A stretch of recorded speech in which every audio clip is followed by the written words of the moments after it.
Namaskar, I am Dr. Meenu, and in today's episode, I am taking up a very sensitive topic which is very close to my heart. It's about the feeling of unworthiness. It's about feeling not enough. Majority of the people collectively in society today go through the emotions of not feeling enough. If you're liking my content, please hit like and subscribe button, and also please hit notification bell so that every time I'll upload a new video, you are notified of it. I absolutely endorse the thought process and concept of Dr. Ramani, who goes on to say that perfect childhood is a myth. It's a fantasy. No one born on this earth can have a perfect childhood. We all have scars from our childhood, and therefore it is so pertinent for all of us to go through therapy sessions before we reach puberty.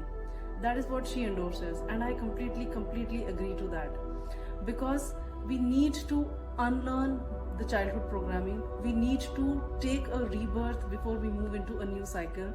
We need to remove those programmings and get into a clean slate kind of thing, so that once we enter a new cycle, we enter it with positivity. Of course, it is not possible, considering that a lot of government institutions in a lot of countries are still not aware and not very serious about mental health. In fact, in most of the cases, in developing countries like India, people do not even reach out for mental health. They do not seek any support for mental health, because the physical health itself takes a toll on people, and they give priority to physical health rather than mental health. However, in my understanding and in all the research that you can see across the internet or across the literature, you'll find that maximum diseases, whether it is physical or mental, is the result of chronic stress and anxiety and depression. But of course, we need to have more understanding and more awareness about these things. So think of the human brain. When we are born, it's a pure DNA. We are born with complete purity in our mind. There is no memory, there is no experience, there is no childhood programming, there is nothing in our mind. Our mind is completely, the DNA is completely pure. It is the purest form that we are born with. Think of any child. What happens along the way then? We come to this planet, and boom, we are flooded with this crazy people all around us. Since generations, people are carrying their own traumas. Traumas are generational. It's something like genetic diseases which pass on from one person to another. In the same manner, traumas also pass on, and that is why if you study the generational history of certain families, you'll notice that alcoholism comes from one generation to another. Mental disorders fall from one generation to another. And that is why once you have this understanding, you'll understand that because a lot of things are generational, trauma is also generational, and people around us as a child, when we are pure with our own heart, they start infusing their own thought process, their own programming, their own preconceived notions into the brain of a child. So from that pure DNA, it starts, the layers start accumulating. Initially, the layer of how imperfect you are. What is the idea of success that they carry? How imperfect you are, in the sense, people will look at you the moment you start having an understanding of things around you. People will start judging you. They'll start looking at your physical aspects, and they'll start telling you, you are not tall, you're very short, or something like you have hair all over the body. Weird kind of bizarre comments about you and your physicality. You are not fair, I recall as a teenager, I grew up with a lot of anxiety, because a lot of people would keep telling me that I am too tall for Indian guys, so I will not get an Indian guy. So and then I'm wheatish in complexion, and I must do something to improve my complexion. So for a girl who's just building the understanding of what is the idea of beauty, what is the idea of perfection, when somebody constantly hammers and ingrains these thoughts in your mind, they become your own thought. These voices, they become your own voices. You internalize these voices, and you start living for acquiring that perfection which somebody else has been telling you that you are born imperfect. So that is how the crazy little world starts infusing their own thoughts in our mind. And apart from beauty, then comes the other ideas of success. There are people who will tell you that there is a certain lifestyle which is the parameter for, which is the reference point for success.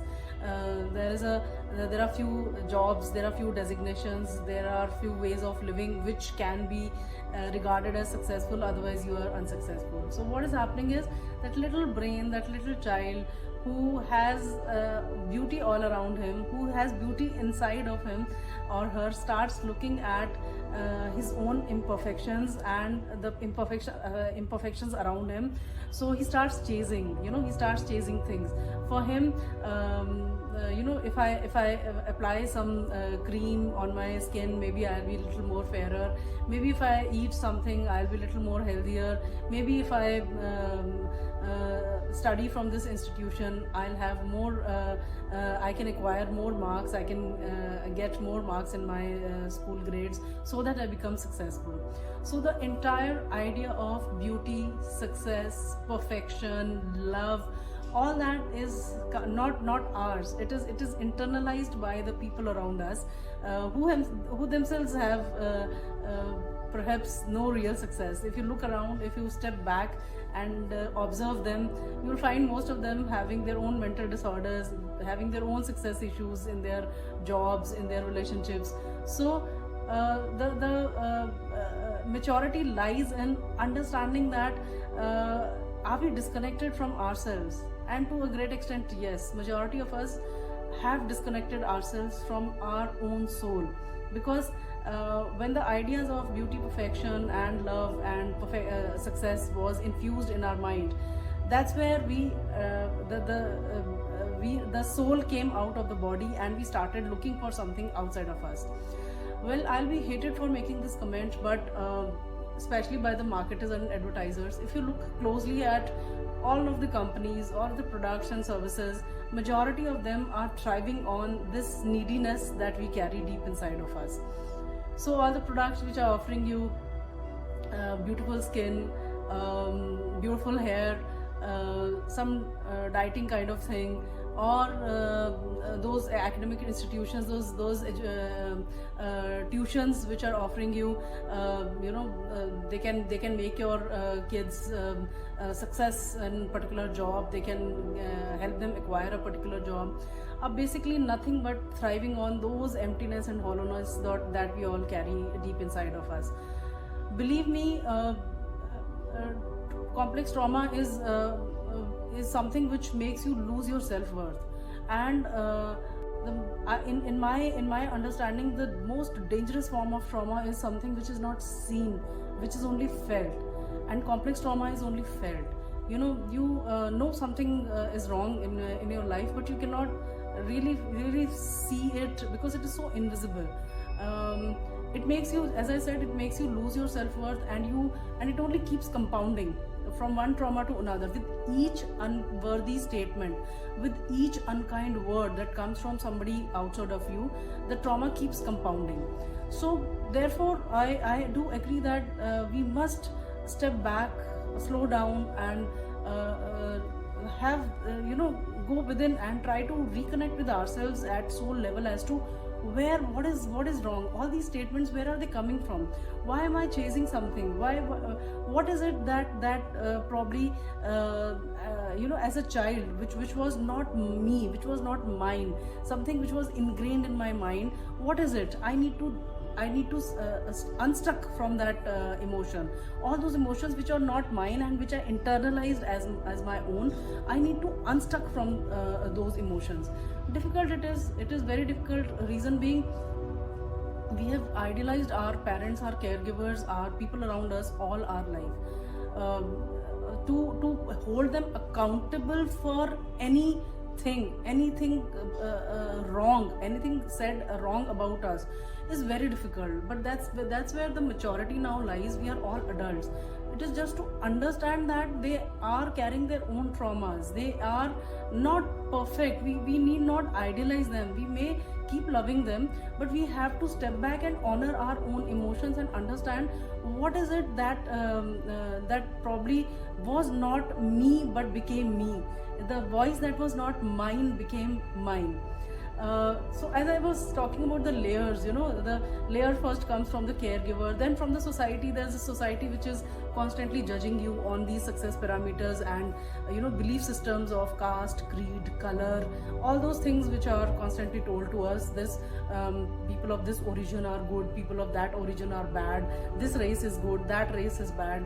These are basically not our thought processes. Since generation somebody is infusing those thought processes, and they're just passing on from one generation to another. Now, as I said, complex trauma is very a strange thing, and it is mostly invisible. So one thing is constantly telling a person you are imperfect in this particular thing. Let's say physicality or behavioral aspect. Constantly somebody hammering the child and reminding the child that you are imperfect, you are born imperfect. On the other hand, much more complex and invisible, which I consider is the worst form of trauma, is being indifferent to the child, completely not taking any interest in the child. Because nowadays several parents are self-consumed in their own ways. It is not just about nowadays, even in the past. I know that I came from a family where my parents were indifferent towards me. That's because they were self-consumed in their own struggles. It's not about them not finding faults in anybody. It's about understanding what happened to me, and if something like that happened to me, and if I have the courage to acknowledge it, the win-win situation starts from there. So once you identify, acknowledge, for example, when I say you just don't acknowledge the presence of the child. You just never ask the child, how are you? You just never honor his feelings. It's like why I say it is so difficult, because mommy is busy with her work. Mommy does everything. She offers you 3 meals a day. She takes good care of you in terms of offering you tangibles. Daddy dear gets up early in the morning, gets ready, wears nice uniform, goes to the office. So on face of it, everything looks normal, but somewhere the child feels disconnected from the parents, because the parents are never sitting and having that heart-to-heart conversation with the child. The parents are never acknowledging the daily activities of the child. The parents are never looking eye to eye into the child, and never kind of caressing the hair and making the child feel special, that you matter, you are worthy, you are enough. So that trauma is very dangerous, because once that trauma develops, it keeps on multiplying and compounding, because you keep on attracting people like that, who do not look at your emotions, who do not care for your emotions, and it's just the different bodies but the same behaviors. That's how universe works, because I know it for sure that all through my life I attracted the same kind of people, just different bodies, but the behaviors were almost replicating in some form of the other. But because I was living life in an autopilot mode, it was so autopilot that I never even stopped back, took a pause, and looked at all these things as to why is it happening. I'm glad sooner or later I have taken that step, I have done it, and I know now that my body and soul are integrated.